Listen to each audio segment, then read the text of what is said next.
family life educator. I have so many questions. When you cane, is physical abuse. Parents of today are a bit too uptight. I only see my dad like once a month. Life is not fair, except this is going to be it. Should you cane your children? This is your daily catch-up. Yes. Really?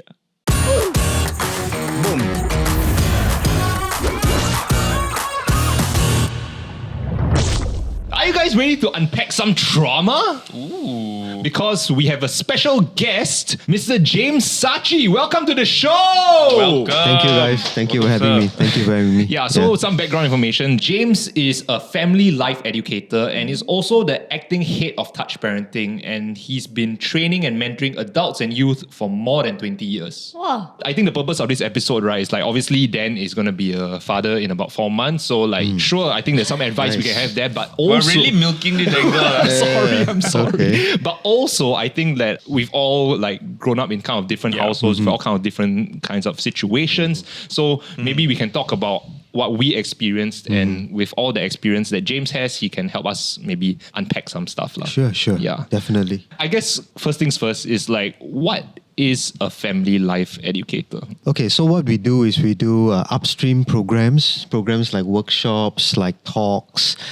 We do one-to-one consultations for the family, making them aware of parental issues, helping them to give them strategies, give them skills, some philosophy, some principles, how to navigate the difficult parenting years. So for those a bit blur, okay, like myself, what upstream, downstream? Okay, upstream is like preventive work, Awareness work. The first point of contact. Yeah. That's what I'm saying. So problems could be severe, not so severe, but that's like the first point of contact, first screening. Then the midstream could be like maybe marital issues. I see. Then the downstream could be maybe a child abuse. I see. Okay, Issues, okay. Got maybe it. really deep financial issues, so you can come downstream. I also read in your profile, right, like when doing some research on you, is that you are certified to conduct multiple psychometric assessments such as MBTI. Oh my god, I love BISC. MBTI. I just want to say I think the second week of meeting Alison, right, she goes, what's your MBTI? Yeah. Then I tell her, then she's like, oh my god, it's the same. I say, is it the same thing that you use? Like the 16 personality thing? Yeah, it's MBTI, 16 personalities MBTI, but I think MBTI is a bit complex for them. Oh. With Complex? 16, with Why? 16 different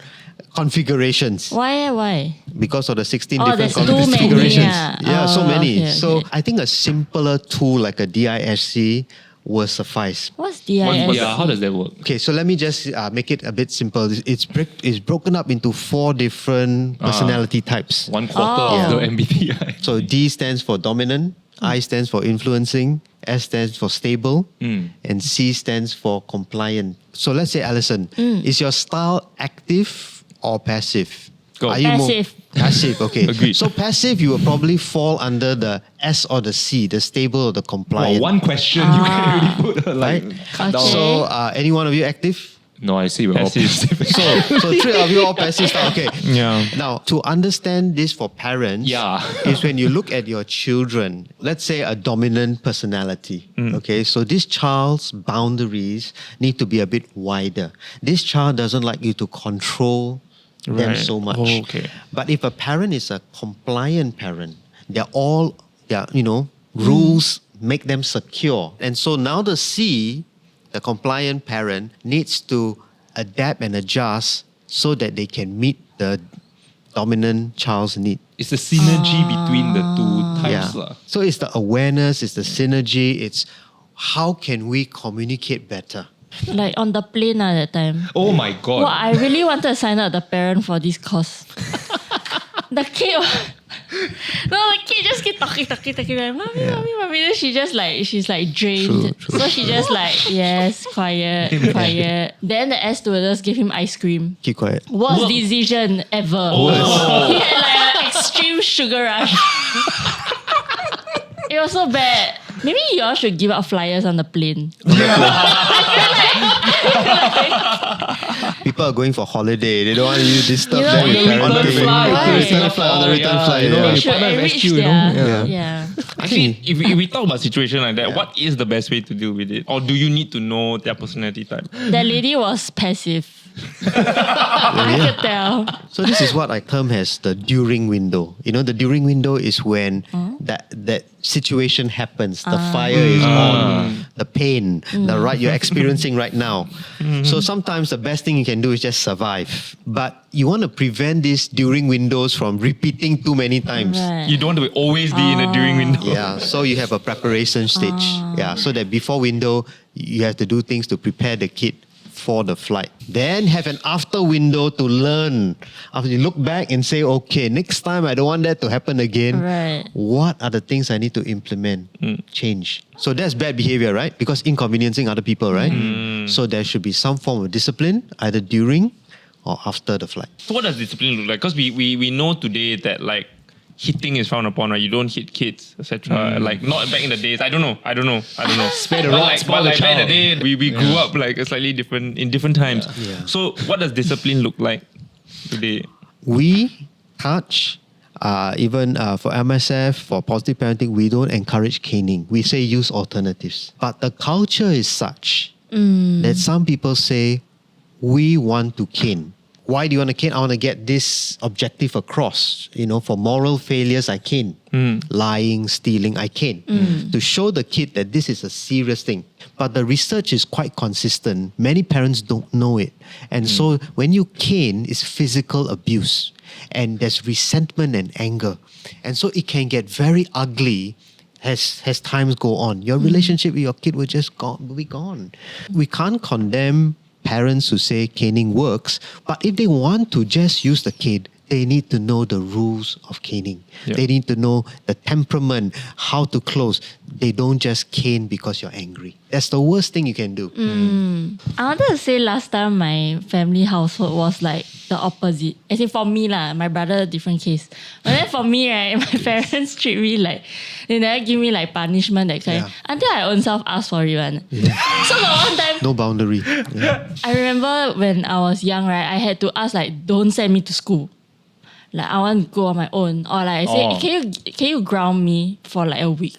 You Then wanted to I fit like- in with your brother who was getting punished. It's like, No, it's like I think like even I never kena anything, but my friends are talking about like caning and like detention. So you got left out. You help FOMO. I want to be Yeah, free too. then I say, then I like give the kid to my parent like, I Please kid me. I say like why I don't have any punishment when I do like something wrong. So when you were older, just this curiosity Yeah. lah, did you start to get a little bit more wilder, or were you always a good girl until now? Beyond What I'm trying to say is this, because you know sometimes kids who feel that they are good, then when they want to explore the bad side Oh. when they're older, I'm just wondering if that happened to you or not. The I don't slingshot. think I went to the bad side or something like that. But I think I did like based on my own reflecting. I think I got imposter syndrome. So for example, I think it's because my parents used to say like, oh, Alison is like a good girl. Blah, blah, blah. Yes. So when I do something wrong, right, then I'll feel like, oh my god, like I'm You let them down. not really let them down, but I'm like not that person. You So I hold feel yourself like- up to a standard. Actually, because they see me as Yeah. like the good girl. good Alison, like she do nothing wrong. She's very nice. She's very like sweet daughter. Okay, so I would think like when I act out or like do like maybe I curse or something, like something simple like cursing Sure. or like just not up to what my parents would think is a good girl, right? Then I'll just think like, oh my god, like who am I? Because your whole identity has been wrapped around Yeah, good yeah, Alison. yeah. Yeah. So that's very important. Good insight actually, because you are good. It's an important conditioning because you don't want bad people, right? But what happens is the child now begins to interpret that I must be perfect, and because they are perfect, they don't want to make mistakes.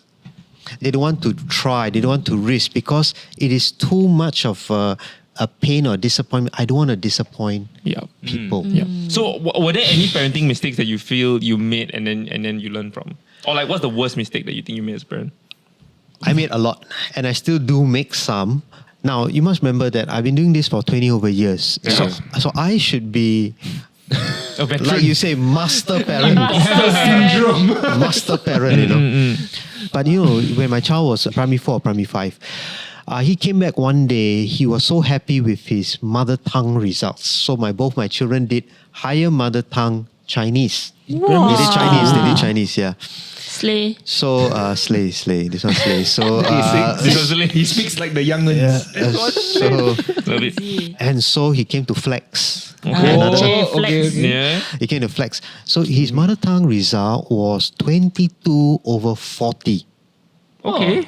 Nothing to flex, But he came to you like very happy, is it? He's like, Happy. Show mother, show me. 22/40. that's quite cute to be honest. So with all my family education training, I calm myself down, look at him kindly, and say to him, Daddy, proud of you, 22/40. Okay, next time, what mark would you like? Then he said, no, I'm happy with 22/40. So after 2-3 times, the fire comes in. The fear comes in. He cannot be a success, if you continue like this. And all this rushes in a few seconds. And I open up my mouth. I say, son, you continue like that, you finish. Oh, okay. He was confused. And I went on a 1-minute lecture, which is enough to destroy him. He started crying. And he moved away from me. He went to hug his mother. My wife is like, Donna. It irritates you more. Yeah. What Donna? Exactly. Yeah, don't empower him, Don't empower him. I say, boy, you shouldn't be crying, And he started shivering and shaking. Then I say, okay, come. Hug daddy. Okay, over already. Don't come close to me. No, but Oh my God. You must remember that I was already having very good relationship with my kid. I play with them almost every night. They love to see me come back. And now for him to say, don't come close to me. he hurt you. Yeah. But that woke me up. I went inside my room. That's why I say evaluation is important. We always make mistakes. And my wife told me the context. Only 2 people in the class passed their higher mother tongue. He's one of them. Oh, that's why he was so happy. And the highest mark, 24. He was second in class. So when I understood the context, what do you think? I feel like the worst parent. And next day I have parenting talk. Boy, do I have a case study for you guys, man. Talking about? It's like, Master parent, I got inferiority complex now. And so this kind of interactions wake me up. That mistakes, but I need to have a closure. I need to come back to my child and say, this is not going to be a pattern in our family. Maybe I'll make the same mistake again, but it's not going to be a pattern. We will learn, we'll be teachable. Something like that, right. So creating that system, letting him know that, okay, the next time when there's bad grades again, is just to set the expectations so that they're not anxious about the next time it happens. Yeah. Okay. I said, I'll try to understand. I'll try to understand the context more. That's my commitment to my wife. That was my commitment to him. I say that now I understand what happened, and this is good, right? This 22/40 is excellent. It's crazy how our parents probably like when they were raising us, right? There was none of this. Or like information or like, knowledge of they this. were just Instinct. I'm just wondering whether the parents of today are maybe being a bit too uptight because with the amount of information that they have, right? They have all these kind of different profiles and books to read and resources online. They are putting themselves into a box. A lot of pressure. Yeah. So you get all kinds of different things, and then you try to apply this one, and then this one is negating the other one. Yeah. So you can get confused. Yeah. So this one I call rojak parenting lah. Yeah, because all over. Yeah. Right now we have this program called P, Positive Parenting Program. Right. So this is like a foundational program, fundamentals. Right. Let's dive a little bit into it. So what is positive parenting?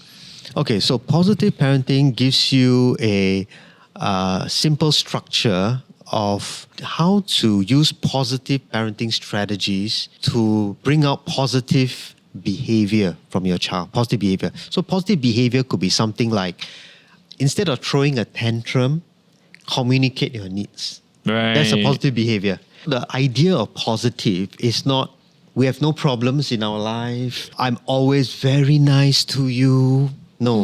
In positive Oh, parenting, wow. there's something called assertive discipline. We are firm. These are all a kind of a basket of skills. Yeah. What's a directed discussion? What is a descriptive praise? How to use it? They learn that.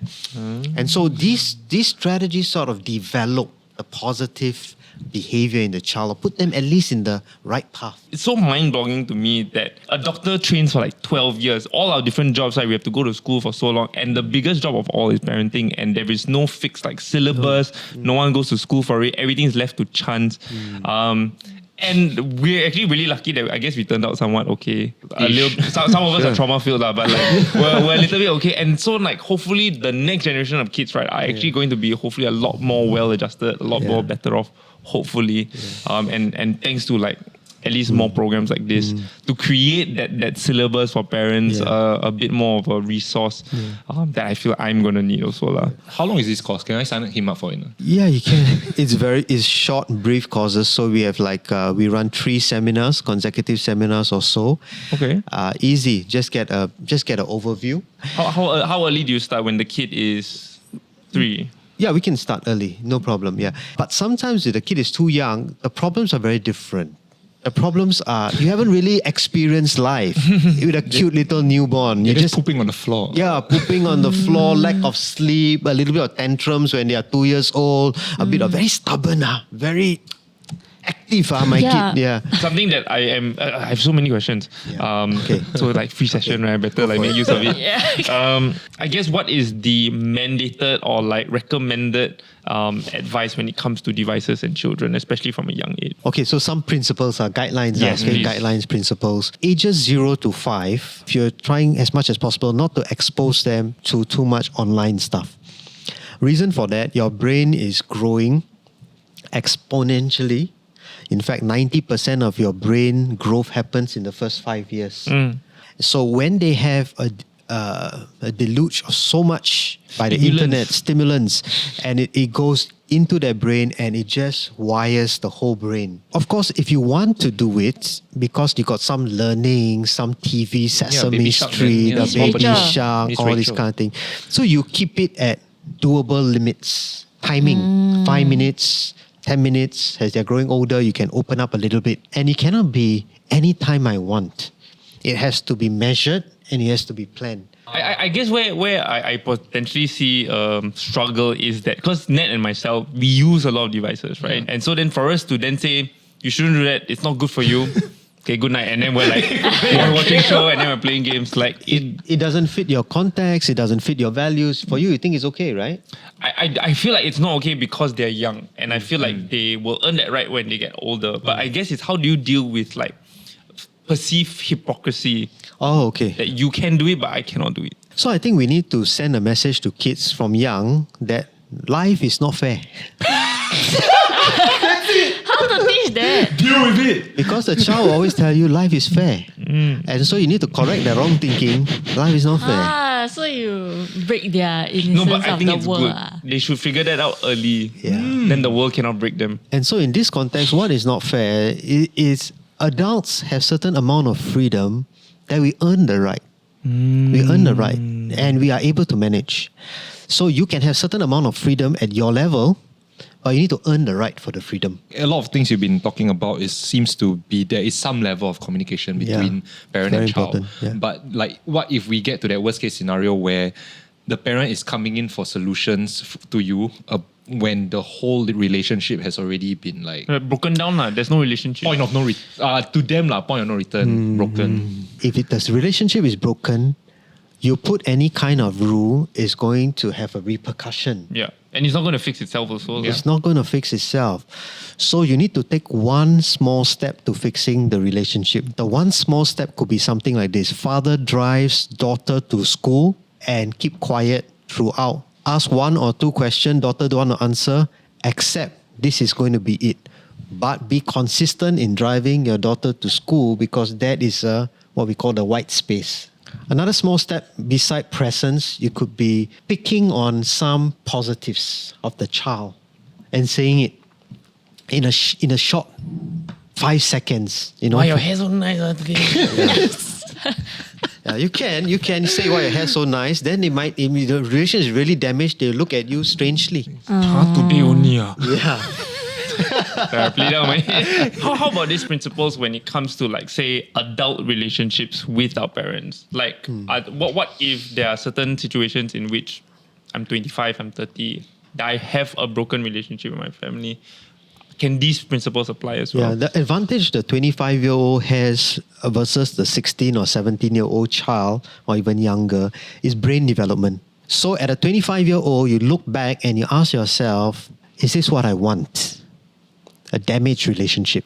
You say no, again you ask yourself, what amends must I make? Now I have to make a conscious decision whether I want to let go of the grudge. I want to forgive my parents. I want to start a new page. That person may not change. That person may still be naggy, but I have changed. Back to the locus of control. What can I control? I control something so that I feel that when my actions or whatever I do to you, I feel proud of myself. I respect myself. I like myself, right? And I'm freer this way. So you didn't change, but I changed. Would you say that is like kind of coming to terms with the relationship rather than mending the relationship? Yeah, it's possible. And I feel that sometimes we need to empathize. I think empathy is a powerful EQ skill. So in making amends or accepting the situation, I will go along the lines of empathy and using words to acknowledge the pain, the struggle, the concern, not excusing the action, but forgiving the action, letting it go. And telling my parents that, that was then. What's important to me is what is now. I think earlier, as you mentioned that your parents were divorced. Yeah. Like, how did that affect your relationship with your parents? My parents divorced when I was like primary 2. Wow. I can't really remember, but I remember we were still like, before separating, there's a few years, so we're still living together.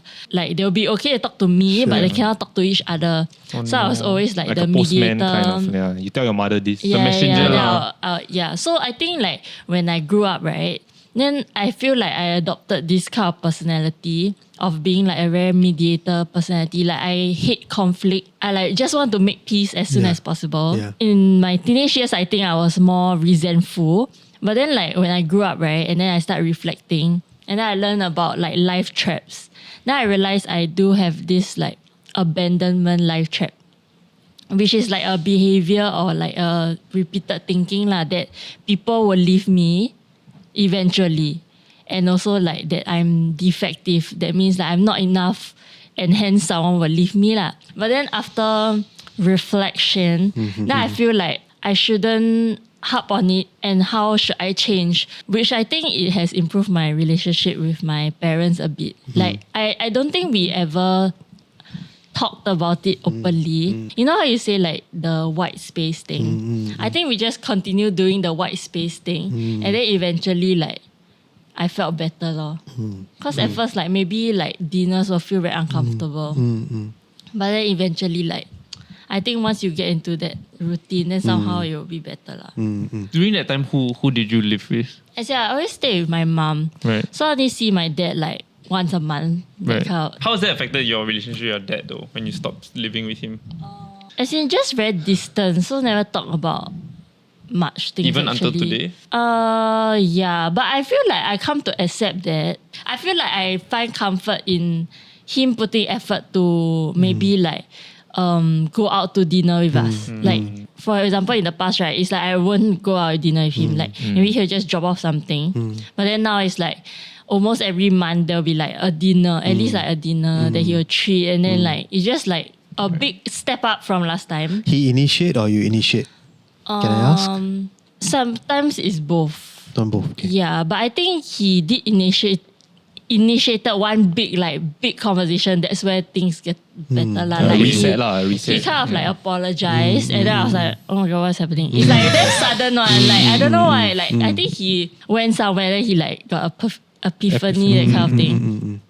Then he apologized to what happened and like moving forward, how would he be Yeah, I think it's just like not every parent will have this like so early in life because he's like 70 plus already. Yeah. Then he have this epiphany Yeah. So I think it's just like I learned to be more empathetic to our parents. Your story is very interesting because when I think about it, when I look at it, it's like he wants to build the bridge, but sometimes because he doesn't have the knowledge, the education, nobody spoke to him, no dialogue, nothing. So he's just trying his way forward. So up to 70 years, it must have taken him a lot to just come and talk to you. Because you grew, as you matured, you had more input, more knowledge, more awareness. You revisited some of your pain points of life, but that pain motivated you to seek some kind of solution. You see, you're very aware of yourself. Well, I want to please people. I want to do this. I want to do that. I want them to please me, or whatever. So you're very aware of this whole situation. That's because of growth and maturity over time. Right? Your brain develops, you're exposed to different things, and then you revisit some things. And so I feel, come back to our context, right? That if parents were to have this kind of foresight a little bit more, not what will happen so much now, but what will my kid do in the 20s? Right. Will it come back to me? Will we have a relationship? Will we connect?